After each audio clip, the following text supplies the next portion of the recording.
What's up, everyone? It's me, Schmmo. I'm back for another manga review, as I promised at the beginning of the year.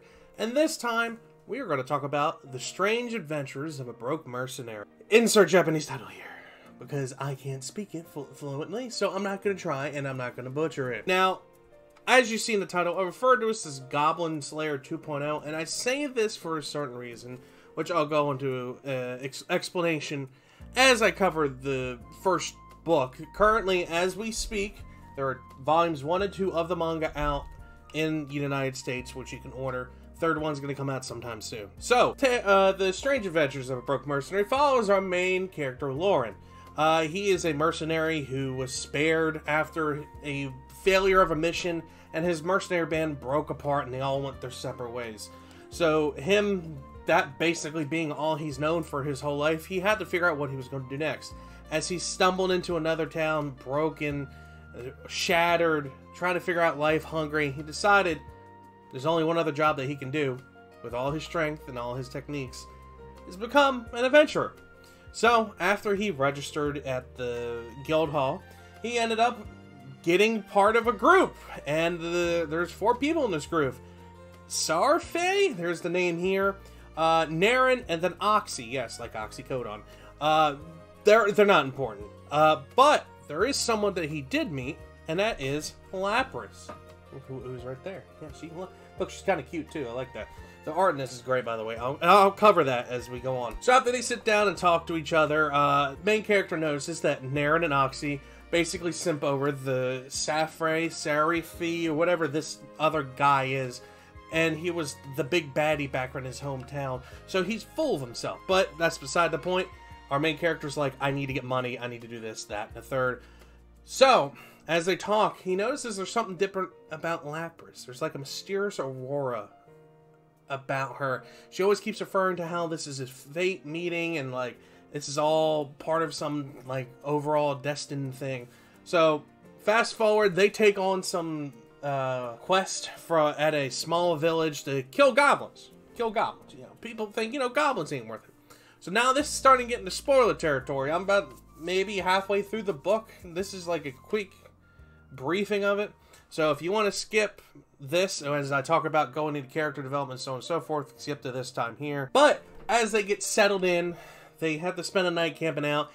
Our main character notices that, the other three were fucking in a tent, per se, and it annoyed him, and Lapras came out. She's like, he can't sleep. Everywhere they go, they do this, and it goes into detail and building of this world. Well, adventurers know that tomorrow is not guaranteed, so they have as much fun as they can before the main mission. But the thing that Lauren is peeved about, which I agree, is the next day they're hunting for the leads of these goblins, and the other 3 are too busy picking berries and all this other stuff, and that's when he gets surprise attacked. And one of the girls gets a knife thrown into him, and our character fends him off and, does his skills and stuff. So they decide to go into a cave following the blood trail after one of the goblins got wounded, and that's where everything went wrong. Homeboy from Village Town, he's like, I'm the best, I'm gonna run in, just follow my lead. He trips and falls and then gets murdered. Then the other 2 try to go save him. They get murdered. Now, there's something that stood out to our MC as he's sitting here fighting for his life, and all this stuff's going wrong, and Lapras is basically knocked out. Goblins usually take advantage of the women so they can birth more. And then, after they get birthed, they kill them. Well, for some reason, the goblins just went ahead and killed them. That stood out to the MC. So, as he's pushing along, defending himself, trying to figure out how to deal with this, he ends up taking out a bunch of the goblins, and then he'd get cornered. And as he's carrying Lapras on his back, because she's immobilized, she can't move right now, they find a hole, which they dig into and trying to escape, because he thought, well, there's light coming through, we can get out. Well, they get through, and then they end up in a ruin. And it's very off, there's this aurora, and that's where they meet the next group of people, which goes into volume 2. So now let's talk about the art of this. The art is actually pretty good. I like how the detail they go into it, especially when it comes to fighting. They're not ashamed to hold back the blood. They're not scared to hold back the brutality of it. How they go into death about how the details of the spells and so on and so forth, I really liked. The front cover is actually very nice too. The letters right here are embroidered, so they're raised. You can see them like that. You can see they're raised. The story building of the world's actually very solid as well, because they talk about how he was raised up, how the mercenaries are viewed, how magic works, how the adventurer guild works, how they go about taking quests, so on and so forth. So overall, I think this story is very solid. And I read the second one, so I'm trying to just do it based off the first one, but if I'm going based off of what I read already, I think it has a lot to build up for. I think there's up to volume 15 of a light novel over in Japan, and Dead 7 Seas, I think that, yeah, 7 Seas is currently working on translating everything over. I think this has potential on being something very good. There's a huge mystery thing that comes out with the second volume. It involves the ruins that they came into at the end of the first one, and they meet the other group. It also shows the scaling of the adventurers in this world too. So you can see the difference between a E rank, D rank, all that stuff, and goes up. You can see the difference in how they cooperate.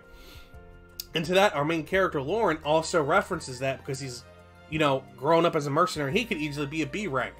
But since he started out, he has to start out low, and other characters make references to that because of how good. So, if you want something mysterious, look into her, read this story. You want something with a lot of action, very solid, like, plot building. It's very good. It does, like, layers. So it'll keep what we have and then add on to it. It's not going to just randomly take away one. As far as I can tell, like I said, I'm only going up to the second volume. So whatever the, you know, overall is here, it's very good. So let me know what you guys think about this. I can go more in detail about it if you guys want. I could do a second video on the second volume. But like I said, the art style is very solid, very good. They're not afraid to, like, take away things. They're not afraid to kill off characters. They're not afraid to make the MCs look powerless. It's very good, very solid. So let me know what you guys think down below, and I'll catch you all later.